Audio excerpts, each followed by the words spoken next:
The shopping list is simple. Rinseless wash, a bucket, a hose. What is the bare minimum to do a safe wash? Hi, I'm Ivan. I'm Nick. And this is the DIY Detail Podcast. Today we're going to dive into the bare minimum you need to do a nice, safe wash on your vehicle. Get it looking good. This isn't a deep dive decontamination. This isn't polishing. This isn't coating. This is a nice weekly wash that you can easily do. Nice and simple. You don't need 500 things. It's just a nice way to do it. And it's a way that keeps your paint safe because you can just get out a bucket, wash mitt, throw some soap in the bucket and start slathering on the vehicle. That's not really safe. So we're going to teach you today a technique that is easy, safe, and a lot of fun. And this idea also came up because we're in the middle of spring and we're getting inundated with all these brands and marketing and all these products, and it can be so overwhelming, Ivan. And that's why I think a lot of people come to us, is because we distill everything down to a simple and incredibly effective and safe way to do this. And that's why we're like, Let's just tell you, here's what you need, here's what you don't to wash your car. Right. So first thing you're going to need is a car to wash. So that will take out of the way. Whether it's a car, truck, a motorcycle, it doesn't matter. Even a boat, all the same things apply here. Matte paint, matte PPF, gloss, vinyl wrap, again, all the same thing. So you don't need anything special for any of those items.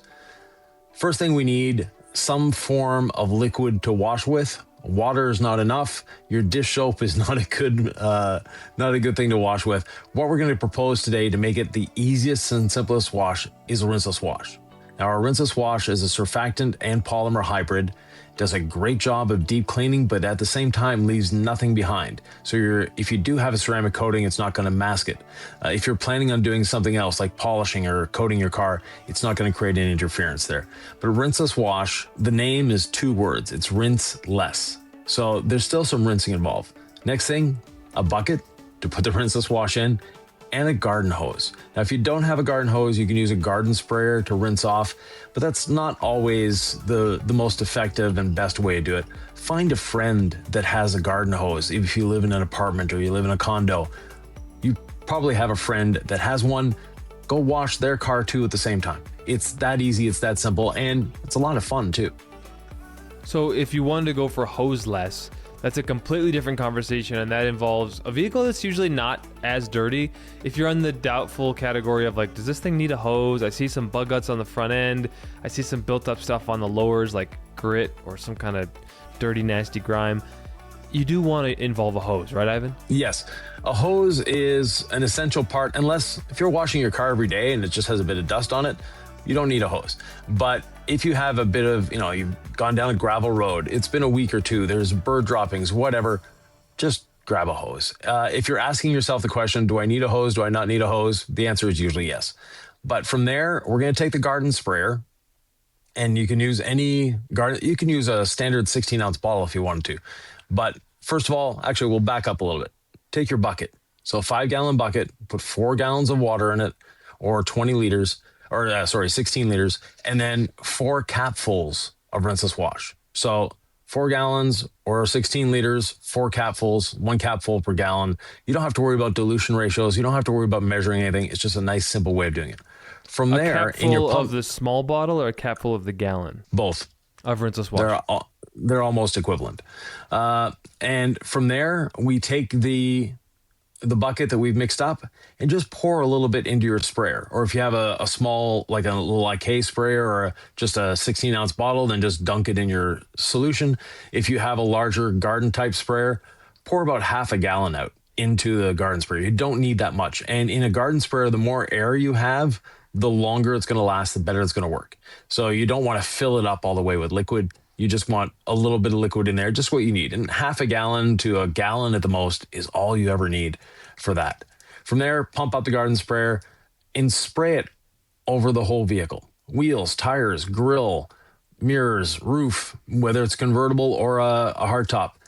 Just get the rinseless wash everywhere. You're not trying to rinse it off. You're not trying to, get things moving on the surface with it. You're just getting it on the surface so it can start working on that grime, so it can start working on that dirt, and it separates the dirt from the surface through ionic bonds, or it breaks the ionic bonds, lifting it off the surface. So now when we're rinsing, it's easier. Next thing, wheels, tires, and if you have insects on the vehicle, so the front end is covered in insects, take a bit of all clean. And if you're buying in the gallon, you'll dilute it 15-1. If you bought the 16-ounce bottle, just use the bottle the way it is. And just lightly spray. You don't need to douse, once again. Just lightly spray on those bugs, on the wheels and tires. And if you're washing your car every week, you don't need more than the rinseless wash for your wheels and tires. But let's say you've waited a couple weeks, or you have a car with very excessive brake dust, then yes, use a bit of all clean on the wheels and tires. Let that dwell. And if it dries in the sun, it's not that big a deal. If you're working outside, don't purposely, start the job at noon in direct sunlight on a hot black car. You want to let it cool down a little bit. From there, we're going to rinse off the rinseless wash.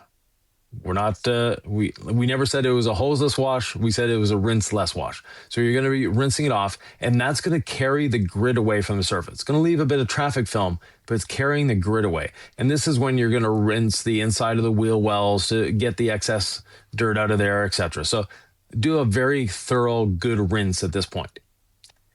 Next step, we get to wash the car, and we get to choose our wash media. So we're going to reapply using that pump sprayer, bit of rinseless wash to the surface, let it dwell once again, and then choose your wash media choice. And this is the one that's confusing for a lot of people. There's a lot of different things out there you can use to wash. Ideally, with the rinseless wash, you're going to use either the Legacy sponge or the Iconic sponge. They're engineered specifically to work with the rinseless wash, and they do a phenomenal job. They're lightweight, they're easy to maneuver, they're easy to handle. They'll get in just about everywhere. The other option is our Perfectly Safe brush. Now, the Perfectly Safe brush, you're going to use a little more of the liquid wash or the rinseless wash solution. You're going to use more of that liquid because the brush carries more liquid with it. But again, a very simple way to do it. And the brush, if you're dealing with a pickup truck, an SUV, if you have problems bending over, the brush becomes your friend because you can reach areas with the brush you can't without getting out of a ladder and things like that. If you're not using the Perfectly Safe brush, Ivan, you're missing out. A lot of people are concerned that a brush is going to scratch. The bristles on the brush are softer than the paint, so they're not going to scratch anything. Where you can get scratching is if you left grit on the vehicle and now you're moving grit around with your wash media. And that same grit is going to do the same thing whether you're using a microfiber wash mitt, the sponge, or the brush. It has a potential of scratching. That's why we pre-treated and rinsed off. Now we've gotten rid of the grit. We're doing the contact wash. The contact wash, don't be in a rush. Be thorough and be methodical. Get every area. When you're doing, think of a rinseless wash as a precision wash. You can see where you've been. It's actually very easy to see where you've been with your wash media. And at the same time, make sure you're getting in all those corners and angles, and make sure your wheel wells are round and not square, etc. Just get everywhere that you can. Make sure you're cleaning everything, and always bring your wash media back to the bucket after you've done a panel. So if you've done a door, start at the top, always work your way down. So start at the top, work your way down, do that door, dunk your wash media, whether it's the sponge, the wash mitt, or the brush.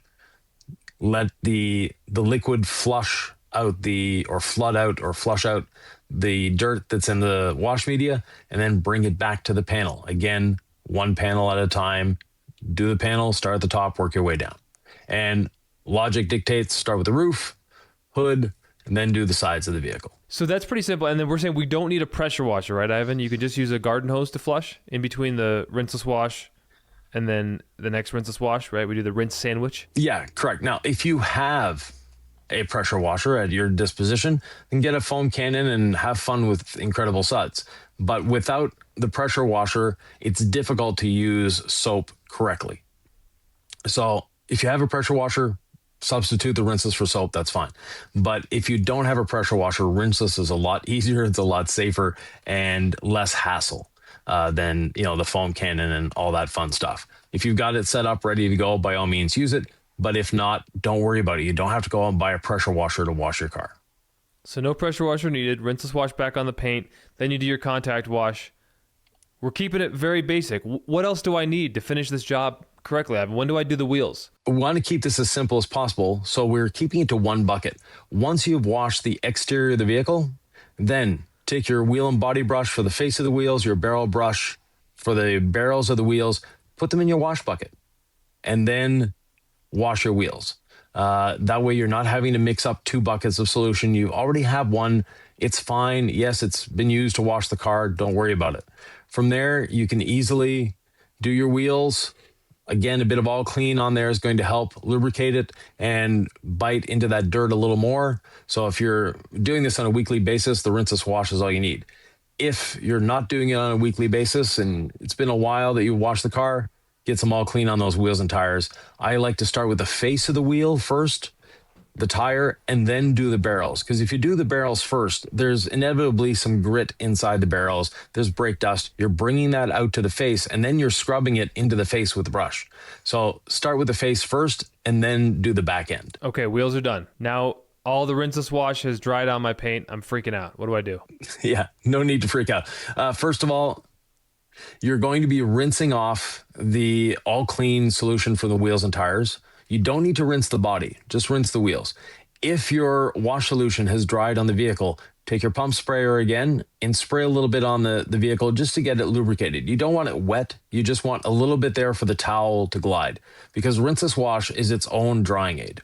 Now, at this point, we're going to give you an option. If you just want to wash and you don't need protection on your car, it's already coated. You put a wax on a little while ago. It already has a sealant on it. You're not worried. The water's beating beautifully. With rinseless wash, you don't need a drying aid. So you can just go ahead, take the drying blanket or the drying blanket mini or our mini twist towel and start drying the vehicle. Now, if you want to use a drying aid, this is when Envy or C6 Mist becomes your friend. And just one little spritz, you're not trying to douse the whole panel with it once again, just one little spritz per panel of Envy. Put your towel down on top of the Envy, spread it around. So you're spreading the Envy, but at the same time picking up the water, and you'll see just how easy it is to dry the vehicle, wash it off. From there, once you've washed the vehicle and you've dried it, there's still water dripping. So we're going to give you an optional accessory here that's a lot of fun, and that's the drip catcher. So the drip catcher towels are magnetic towels that stick to the side of the vehicle. And if your vehicle is aluminum or plastic, no need to worry about it.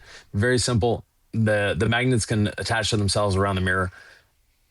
Let the mirrors drip. They're going to drip. Use the drip catcher. Get those drips before they hit the paint, and then finish drying. Now you can use a leaf blower. You can use a small handheld blowers. You can use compressed air. There's all sorts of things you can use just to move the water out of the cracks and crevices, because we've dried the whole surface. It looks great, but then you drive away a half hour later and there's a water streak going down the side because you missed something in a crack, like the window, the window frames, they always hold water. The gas cap always holds water.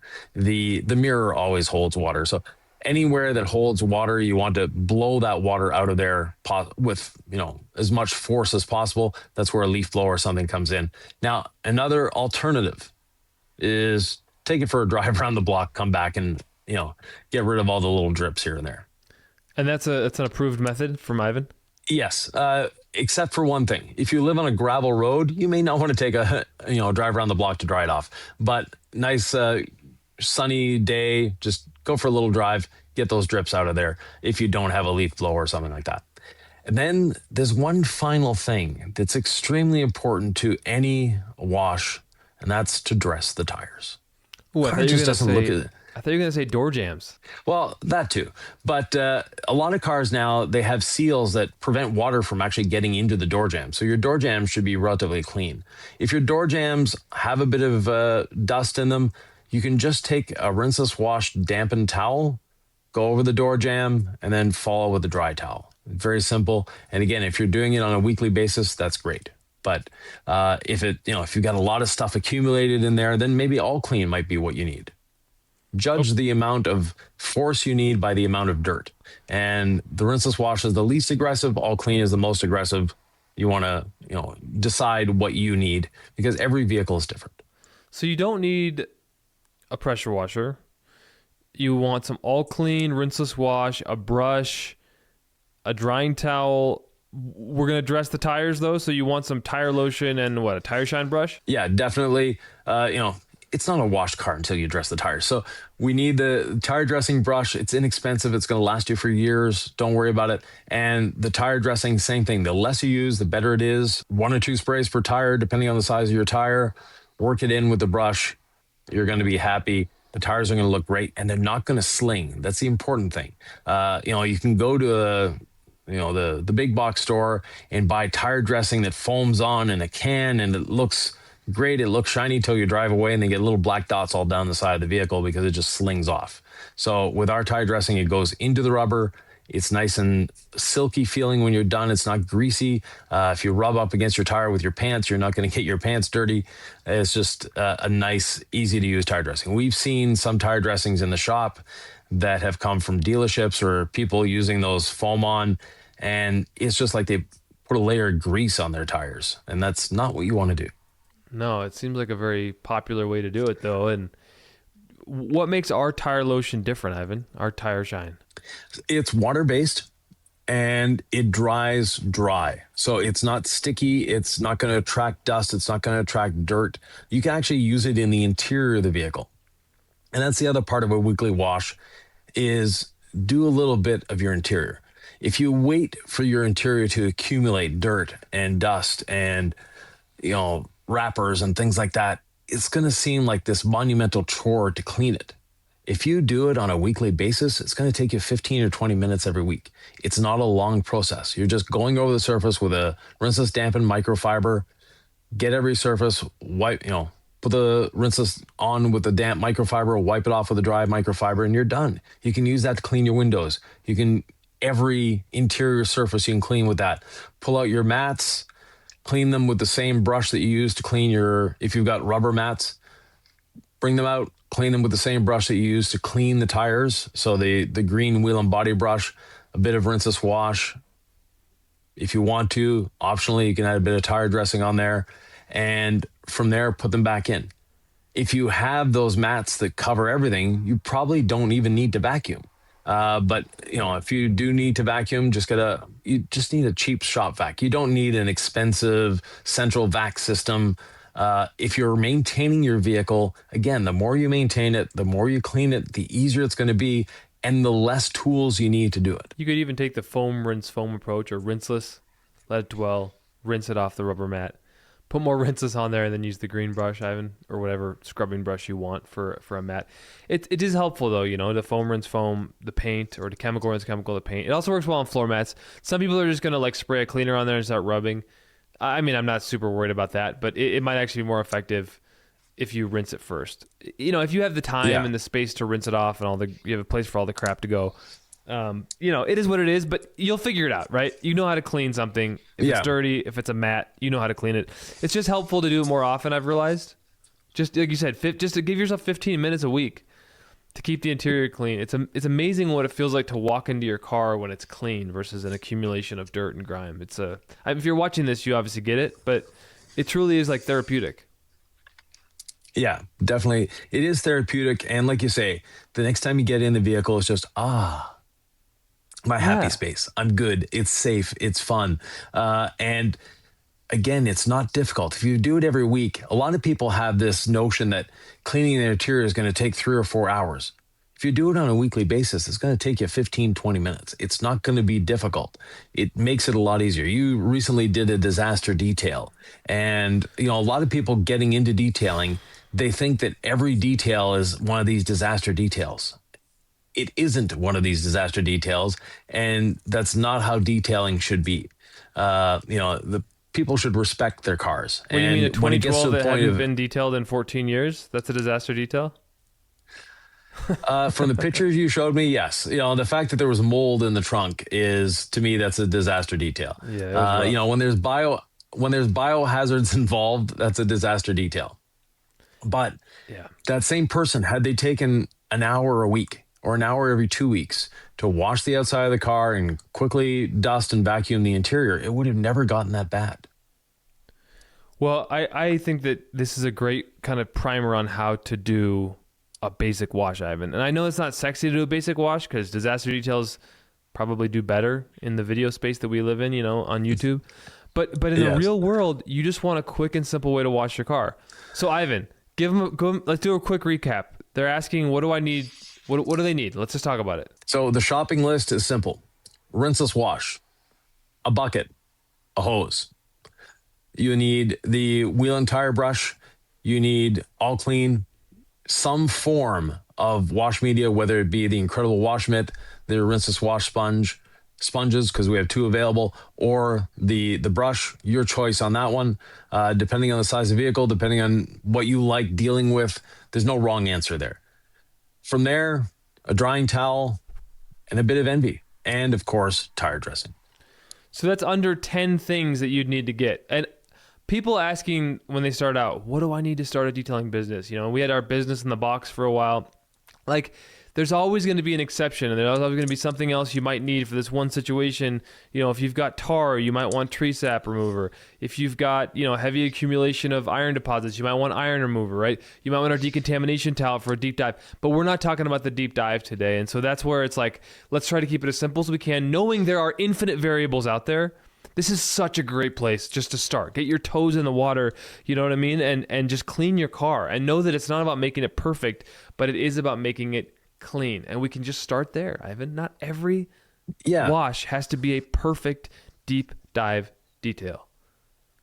No, and we're going to be putting in the description here a link to a kit that is basically everything we've described here today. So it's called the Basic Wash Kit. It's on the website. And we have a number of different kits. We have polishing kits, we have coating kits, but this is just a basic wash kit. Everything we described here will be in the kit, and it'll just make it easier for you. And at the time we're recording this weekend is Mother's Day. So we'd like to take a chance to say thank you to all the mothers out there. Yeah. Mother's Day is an important holiday for me. So anyways, just wanted to mention that to everyone that's watching. Yeah. So don't forget to all the moms out there. Go out and wash your mother's car. Maybe she wants a wash kit for Mother's Day, but don't make it passive aggressive like you're getting someone cleaning stuff because you want them to do more cleaning. That's bad. If they are a car enthusiast, if your mom loves cleaning her car, that's when you get the wash kit because she loves it. But yeah, we do have a sale running this weekend. We're not going to say all the details on the video because this video will live for a long time. But you know, we don't want you complaining, hey, you had this one sale going on and now it's not going on if you watch this in a month. But anyway, there will be a Mother's Day sale. Make sure you check for the discounts on DIYdetail.com. And Nick, if they want to dive in a little deeper, what's a video they should be watching? Well, you're thinking about the clay towel and the water spot remover and all the deep dive stuff we talk about. That video, there's a lot of them, but this is a really good one. And you can watch it right here.